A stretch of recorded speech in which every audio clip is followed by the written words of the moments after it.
大家好，入冬以后一定要多吃南瓜。今天给大家分享一个南瓜不一样的新吃法，不炒不油炸，出锅以后全家人都抢着吃。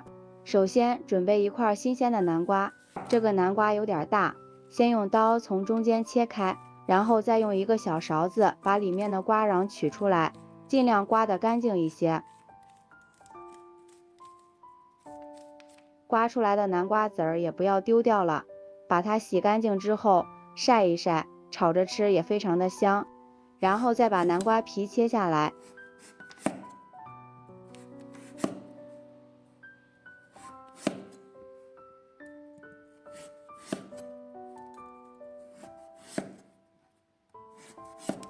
去皮洗净之后，改刀切成薄片儿，南瓜尽量切的薄一些，这样熟的也会更快。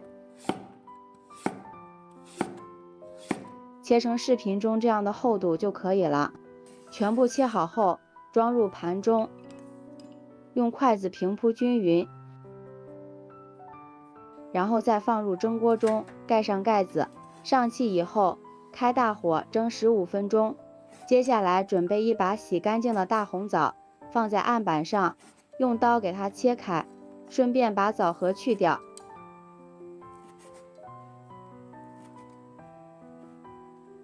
然后再把它切碎一点，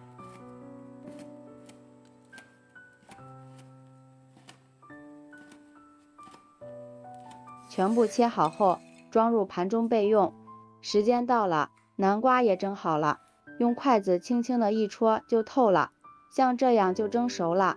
然后把南瓜取出来，直接倒入大碗中，用一个小叉子把它捣成南瓜泥。大家也可以用勺子或者是擀面杖，尽量捣得细腻一些，这样出锅后口感会更加的好。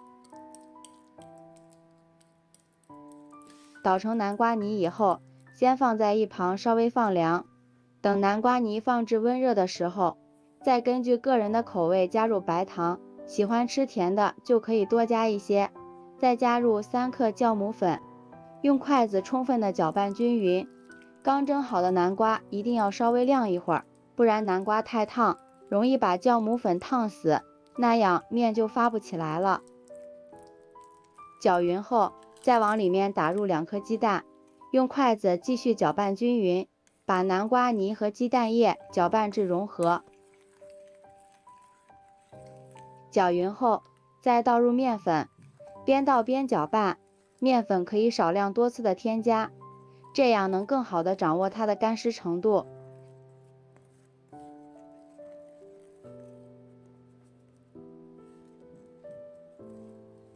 大约加了300克面粉，搅拌成视频中这样的面絮状，再下手揉成面团。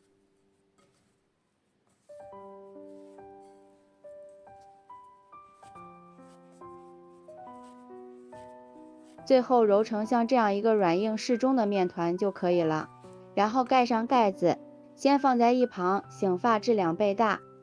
时间到了，我们看一下，面团已经发好了，体积明显变大，里面都是丰富的蜂窝状。面板上撒上点干面粉，把醒好的面团取出来，给它揉一揉，排排气。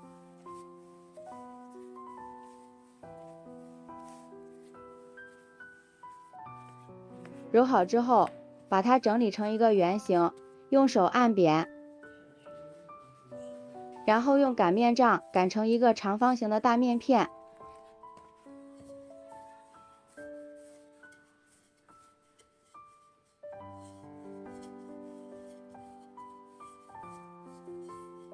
最后擀成厚度大约2到3毫米就可以了。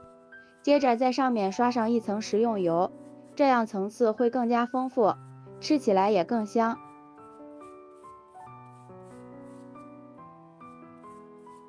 然后再撒上我们准备好的红枣碎，尽量撒均匀一点。朋友们，视频都看到这里了，如果觉得我的视频对你有帮助，请用您发财的小手给我点个赞吧。制作视频不易，您的每一个点赞和每一个留言都是我前进的动力，感谢您的支持。然后再从一边卷起来，边卷边按压，排出里面的空气。最后手口压在下面，稍微的把它整理一下，再用手按扁一些。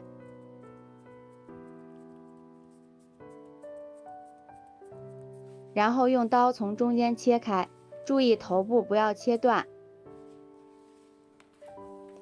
然后再把它编起来。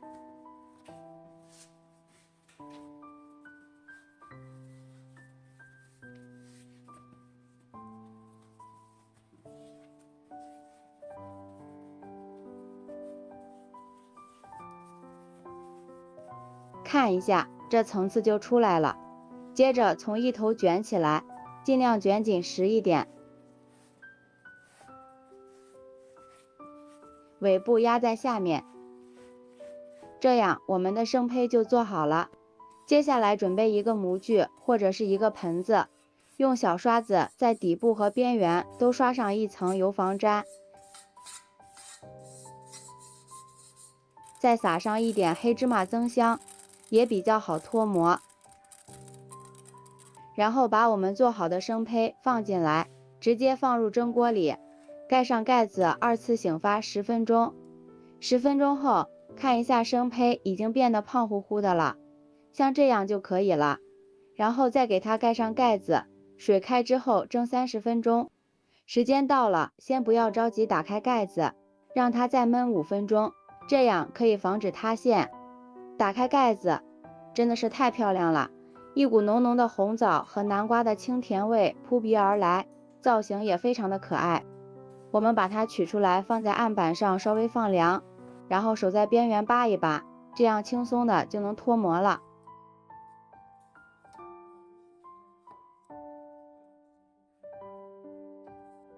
看一下，底部也非常的漂亮，这样蒸出来的南瓜面包不但好看，而且还特别的暄软，比在外面买的蛋糕还好吃。